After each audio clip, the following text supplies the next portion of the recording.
Good morning. Today I'm here with Will Maxwell of Into the Fog Band, and we're very excited to find out a little bit about what you guys have going on and some exciting news that you got to share about your upcoming tour.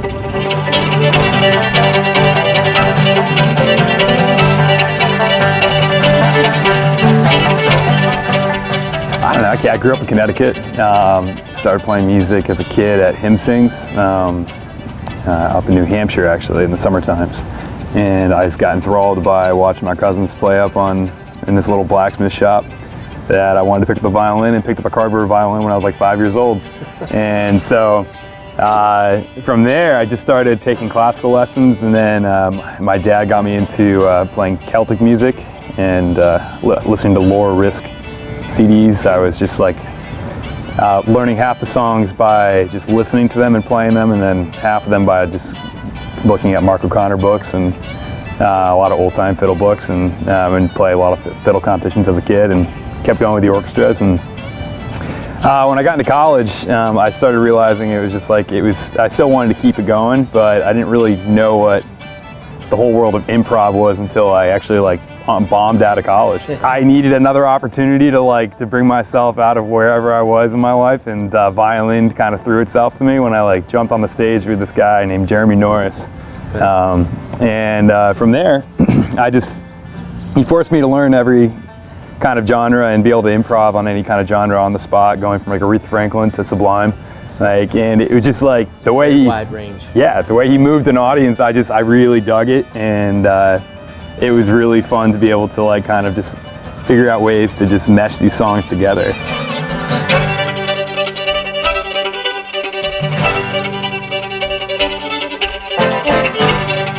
I always remember learning a little bit about how Bach used to have students sit around in circles, and they would just do improv sessions of classical. And with my professor, Dr. Gualdi, she kind of pushed towards that, where there were moments in our classical ensemble called the Accidentals where there was improv moments, and I always got a kick out of that, because every now and then I would feel at my house, I'll just turn classical on and try to improv to it, and it's just very technical improv.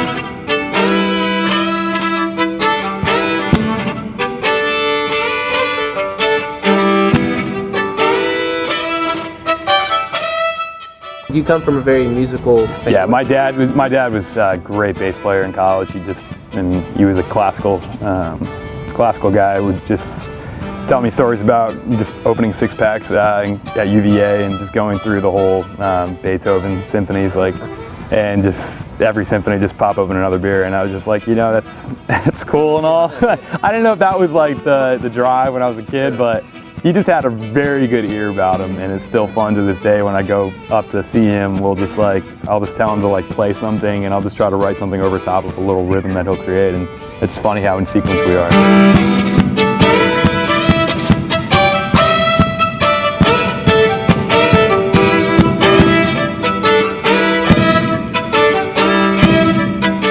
And between doing that and going to Satellite, where they had this great bluegrass jam every Sunday. Sure.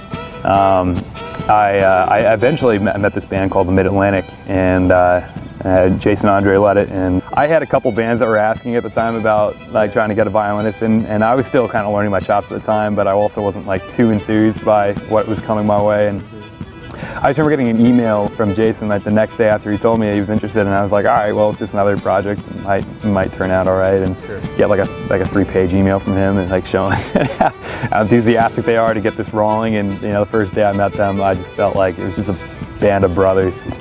It was such a fun time. For 3 or 4 years, we cruised around and wrote some amazing music together, and it really brought all the ambitions that I want now, to fruition.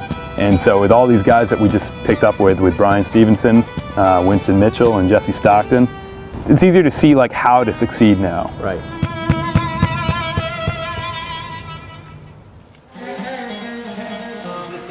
Ready? All right, ready? Yep. 1, 2, 3, 4.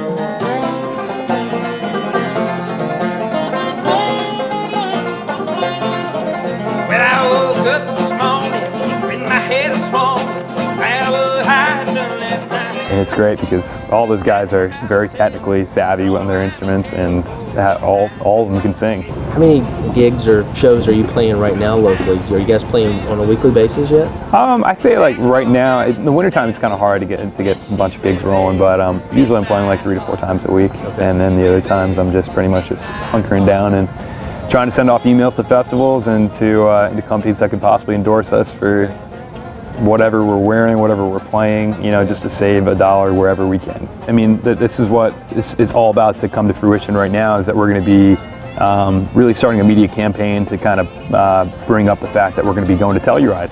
Okay.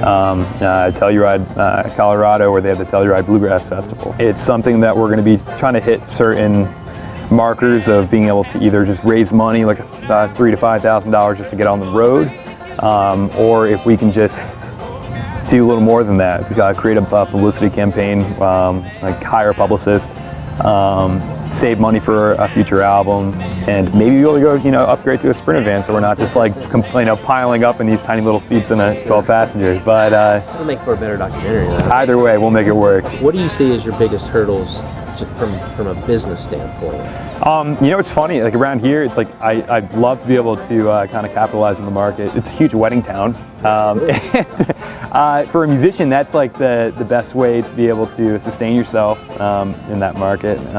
I could definitely get into teaching. I was talking with Ronald Sachs. I might start doing a master class there for improv. So it's like you have to really be an entrepreneur and thinking about ways you can make yourself a little more money. If I'm finding gigs for people, just be able to take like a 10% and be able to just, even if it's like 20, 30 bucks. I mean, you won't be making a hell of a lot of money just doing it locally, but you can at least not sell yourself out and have to give up your art by moving to like Nashville and just playing country music. I think there's nothing better than being able to like put your own music out there first and see if anybody thinks it's catchy.